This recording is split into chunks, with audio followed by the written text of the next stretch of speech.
আপন ভাই আমার ও মায়ের সাথে যেভাবে কাজ করল সেটা শুনলে তোমাদের রাতের ঘুম হারাম হয়ে যাবে আর পাইপ দিয়ে পানি আসতে পারে, তাই গল্পটি শোনার আগে অবশ্যই কানে হেডফোন লাগিয়ে নাও। একটি অনুরোধ, অবশ্যই চ্যানেলটি সাবস্ক্রাইব করে দাও।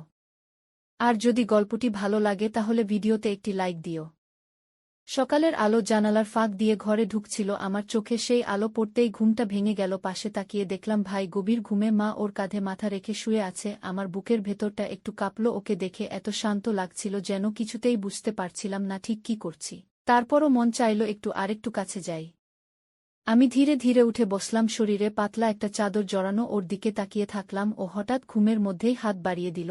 আমি কিছু না ভেবে হাতটা ধরেই ফেললাম আমার আঙুলের উপর। ওর আঙুলের ছোঁয়া লাগতেই শরীরটা যেন শিহরিত হয়ে উঠল। মা তখনও ঘুমোচ্ছিল আমার, আর ওর চোখে চোখ পড়তেই একটা অদ্ভুত হাসি ফুটে উঠল ওর ঠোঁটে। আমি আস্তে করে বললাম, আয় একটু বাইরে যাই। ও মাথা নেড়ে উঠল। মা এখনও ঘুমিয়ে, মা যেন জানেই না আমাদের মধ্যে এই মুহূর্তে কি চলছে। আমি ওর হাত ধরে বারান্দায় নিয়ে এলাম। সকালের হাওয়া বইছিল, ওর গায়ের গন্ধ আমার শরীর জুড়ে ছড়িয়ে পড়ছিল। ওর গলায় মুখ রেখে আমি বললাম, আজ তোকে কোথাও যেতে হবে না, না কাজ না স্কুল, শুধু আমি, তুই আর মা। ও মুচকি হেসে বলল, তাহলে একটু গোসল করলে হয় না একসাথে? আমি প্রথমে চমকে উঠলাম, তারপর আবার মনে পড়ল আগের রাতের কথা। আমি মাথা নেড়ে বললাম, মা কি উঠেছে? ও বলল, দেখি ডাকি। ও ঘরে ফিরে গিয়ে মাকে জাগালো। মা একটু ঘুম ঘুম চোখে তাকিয়ে বলল, কি হলো? ভাইয়া আস্তে করে বলল, চলো আমরা তিনজন একসাথে গোসল করি একবার। মা প্রথমে একটু লজ্জা পেল, মুখটা অন্যদিকে ফিরিয়ে বলল, এসব আবার কি কথা? আমি ওর পাশে গিয়ে বসে মায়ের হাত ধরলাম, বললাম, মা তুমি যদি চাও তাহলে আজ একটা নতুন দিন হতে পারে আমাদের জন্য। মা আমার মুখের দিকে তাকিয়ে কিছুক্ষণ চুপ করে রইল, তারপর বলল, ঠিক আছে, তবে যেন কেউ বাইরে না আসে, দরজা লাগিয়ে দিস। আমার মন আনন্দে ভরে উঠল। আমরা তিনজন একসাথে বাথরুমে ঢুকলাম। আমি আগে পানি ছেড়ে দিলাম, কুয়াশার মতো জলীয় বাষ্প ভরে উঠল ভেতরটা। মা হালকা রঙের শাড়ি পরেছিল আর আমি পাতলা কামিজ। ভাইয়ার গায়ে তখন শুধু হাফ প্যান্ট। আমি জল ছেটাতে লাগলাম ওর গায়ে, ও হেসে উঠল। মা ওর কাঁধে পানি ঢালল। জলের শব্দে চারপাশ একেবারে অন্যরকম হয়ে উঠছিল। আমি ধীরে ধীরে মায়ের পাশে গিয়ে দাঁড়ালাম। মা বলল, একটু সাবান দে তো। আমি মায়ের পিঠে সাবান লাগাতে লাগলাম। মা চোখ বন্ধ করে বলল, কেমন লাগছে জানিস, এতদিন পর কেউ পিঠে হাত রাখল। ভাই পাশে দাঁড়িয়ে হাসছিল। ও বলল, এবার আমার পালা। ও আমার কাছে এসে সাবানের ফেনা লাগাতে লাগল আমার গলার কাছ থেকে পিঠে। ওর হাতের ছোঁয়ায় আমি কেঁপে উঠছিলাম। মা আমাদের দিকে তাকিয়ে বলল, তোরা তো সত্যি বদলে গেছিস। আমি মায়ের দিকে তাকিয়ে বললাম, ভালোবাসা মানুষকে বদলে দেয় মা। ও হঠাৎ মায়ের কাঁধে পানি ঢেলে দিল। মা হেসে বলল, ছেলেটা একদম ছোট বাচ্চার মতো। তিনজনের হাসির শব্দে বাথরুমের বাতাস যেন আরও উষ্ণ হয়ে উঠছিল। আমি হঠাৎ মায়ের হাত ধরে বললাম, মা আজ শুধু আমাদের তিনজনের দিন হবে। মা বলল, হ্যাঁ, কিন্তু সাবধানে, যেন কেউ বাইরে থেকে না শোনে। ও বলল, দরজা আমি ভালো করে আটকে দিয়েছি। আমরা আবার ঝরনার নিচে দাঁড়ালাম তিনজন একসাথে, আমি মাঝখানে, মা একপাশে ও আরেক পাশে। ওর গা থেকে জল ঝরছিল, আমি হাত দিয়ে চুল ঠিক করে দিলাম। মা মুচকি হেসে বলল, একসাথে থাকলে দিনগুলো কেমন সুন্দর লাগে না? আমি মায়ের গলা জড়িয়ে ধরলাম। মা আমার কপালে চুমু দিল। ভাই পাশে দাঁড়িয়ে আমাদের দিকে তাকিয়ে হাসছিল, তারপর বলল, এখন তো আমাকেও একটু জড়িয়ে ধরতে হবে। আমি হাত বাড়িয়ে ওকে টেনে নিয়ে আসলাম। তিনজন একসাথে ঝরনার নিচে দাঁড়িয়েছিলাম, চোখে চোখ রেখে, মনে হচ্ছিল যেন এই মুহূর্তটা কখনো শেষ না হয়। আমি আর ভাই একে অপরের গা ঘেঁষে দাঁড়িয়েছিলাম। ঝরনার নিচে জল পড়ছিল, মাথার উপর থেকে গড়িয়ে বুকের উপর দিয়ে নিচে নামছিল। আমার কাঁধ ভিজে যাচ্ছিল, আর ওর গায়ের উষ্ণতা যেন জলের চেয়েও গরম ছিল। মা তখন পাশে দাঁড়িয়ে চুলে শ্যাম্পু লাগাচ্ছিল। আমি আস্তে করে মায়ের দিকে এগিয়ে গেলাম, বললাম, মা তোমার চুলে ফেনা একটু আমি ধুয়ে দিই। মা একটু চমকে উঠেছিল, তারপর মাথা নিচু করে দাঁড়ালো। আমি দুই হাতে মায়ের মাথায় জল ঢালছিলাম, আঙুল দিয়ে ফেনাগুলো ধুয়ে দিচ্ছিলাম। মায়ের চোখ বন্ধ ছিল, যেন একটা শান্তি খুঁজে পাচ্ছিল। ও তখন পাশে এসে দাঁড়ালো, বলল, এবার আমি তোদের দুজনকে পরিষ্কার করব। আমি আর মা হেসে তাকালাম ওর দিকে। ও মায়ের পিঠে পানি ছুঁইয়ে দিল। মা একটু সরে দাঁড়ালো, বলল, আয় রে রিমি, এবার তোর পালা। ও আমার গলার কাছে এসে দাঁড়ালো আর এক হাত দিয়ে ঝরনার জল আমার গায়ে ছিটিয়ে দিতে লাগল। আমি একটু কেঁপে উঠছিলাম, শরীরে যেন একটা শিহরণ বয়ে যাচ্ছিল। মা আমাদের দুজনকে দেখে হেসে বলল, এখন তো তোদের দেখে মনে হচ্ছে ছোটবেলার মতো তিনজনে গোসল করছিস। আমি বললাম, মা এখন তো আরও বেশি ভালো লাগে তিনজনে একসাথে থাকলে।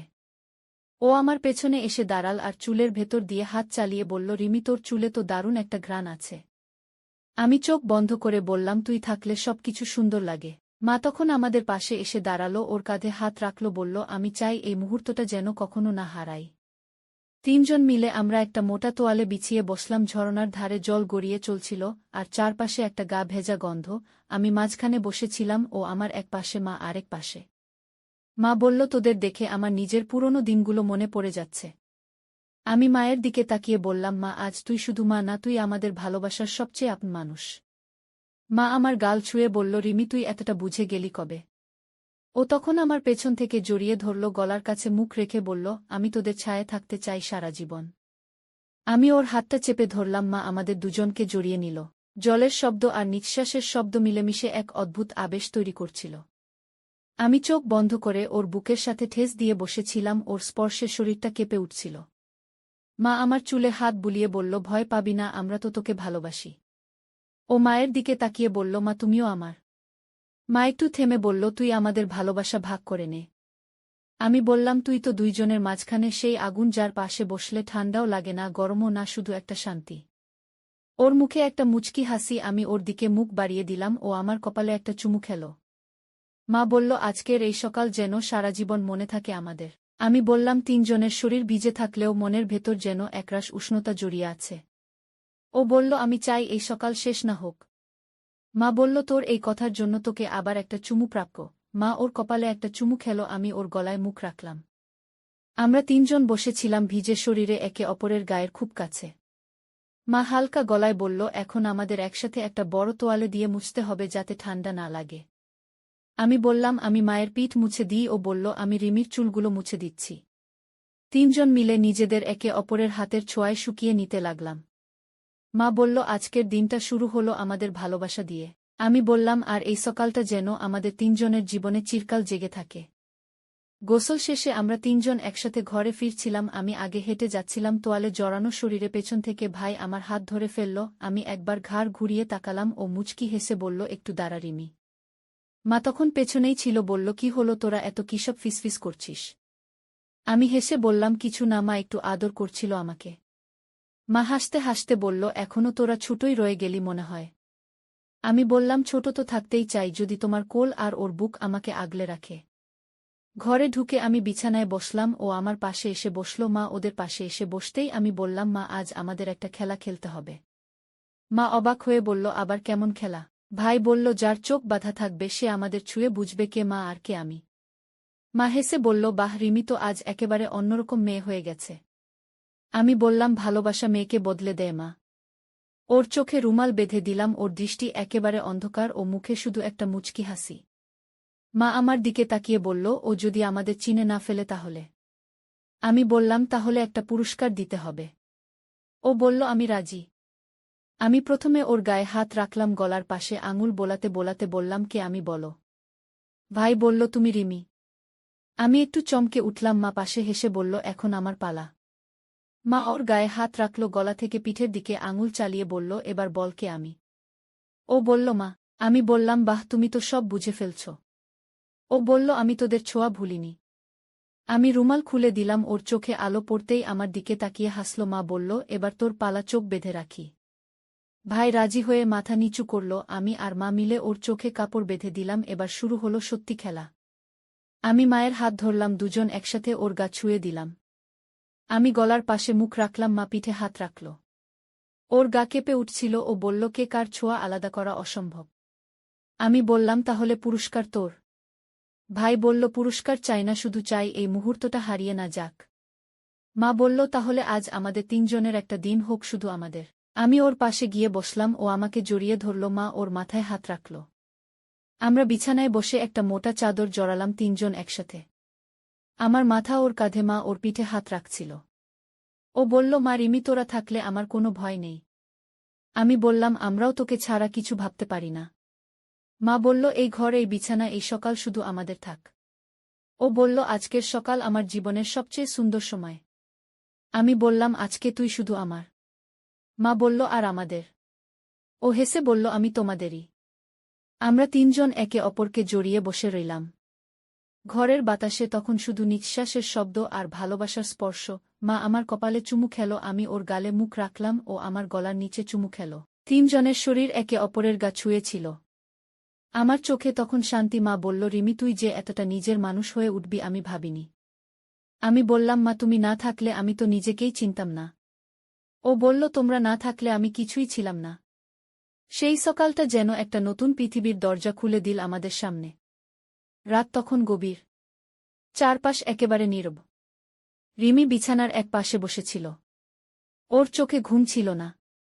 মাথার ভেতর শুধু একটাই ভাবনা ঘুরছিল। আজ রাতে কি হতে চলেছে? ও বুঝে উঠতে পারছিল না। মা তখন পাশের ঘরে তৈরি হচ্ছিল। হালকা করে একটা পারফিউম স্প্রে করল। চুলগুলো আলতো করে বাঁধল। পরে এল হালকা গোলাপি রঙের একটি শাড়ি, যা পুরো শরীরটাকে আবৃত করলেও চোখ ফেরানো যায় না এমন। আবির তখনও চুপচাপ বসেছিল। ওর দৃষ্টি বারবার ঘরের দরজার দিকে যাচ্ছিল। মনের ভেতর অদ্ভুত এক উত্তেজনা কাজ করছিল। হঠাৎ মা এসে দরজায় দাঁড়াল। রিমিকে একবার তাকাল। তারপর আস্তে করে বলল, চল আজ রাতটা আমাদের হবে। রিমির বুকটা ধক করে উঠল। ওর চোখে পানি চলে এলো। কিন্তু সেই পানির ভেতরে লুকানো ছিল এক ধরনের ভালোবাসা। একটা চাপা অভিমান ছিল। ও বলল, তোমরা থাকো, আমি দূরে বসে দেখব। মা এগিয়ে এসে রিমির পাশে বসল। ওর গাল ছুঁয়ে বলল, তুই আমার বুকের ভেতর সবচেয়ে নরম জায়গায় থাকিস। তুই না থাকলে এই রাতটাই অসম্পূর্ণ লাগত। তোরও তো ভালো লাগে আবিরের ছোঁয়া, তুই চুপ করে থেকে নিজেকে কষ্ট দিস না। রিমির চোখ বড় হয়ে উঠল। ও বলল, তুমি কি জানো আমি আর আবির? মা হেসে বলল, সব জানি মা। তাই তো আজকের রাত তোমাদের দুজনের জন্য সাজানো। এই কথা শুনে আবির ধীরে ধীরে রিমির দিকে এগিয়ে এলো। ওর পাশে বসে ওর হাতটা ধরল। রিমি কেঁপে উঠল। ও বলল, তুমি এতক্ষণ কোথায় ছিলে? আবির বলল, তোমার অপেক্ষায় ছিলাম। আজ তুমি, আমি আর মা, তিনজন একসাথে। মা উঠে এলো বিছানার একপাশে। ওদের দুজনকে জড়িয়ে ধরল। তারপর বলল, এমন একটা মুহূর্তের জন্যই তো আমরা কদিন ধরে প্রস্তুত হচ্ছিলাম। হাওয়া ধীরে ধীরে জানালার পর্দা নাড়িয়ে দিচ্ছিল। ঘরের আলো হালকা হয়ে আসছিল। শুধু আবির, রিমি আর মায়ের নিঃশ্বাসগুলো যেন এক হয়ে যাচ্ছিল। আবির রিমির মুখের দিকে তাকাল। তারপর আস্তে করে বলল, তোমার ঠোঁটে এক ফোঁটা কাঁপা আছে। আমাকে একটু ছুঁতে দাও। রিমি চোখ বন্ধ করে মাথা হেলিয়ে দিল। আবির এগিয়ে এসে ওর ঠোঁটে ঠোঁট রাখল। সেই চুমুতে ছিল অপেক্ষার হাজারো ছোঁয়া। মা তখন ওদের দুইজনের মাথায় হাত রেখে জড়িয়ে ধরল। তিনজন যেন এক সুরে এক আবেগে মিশে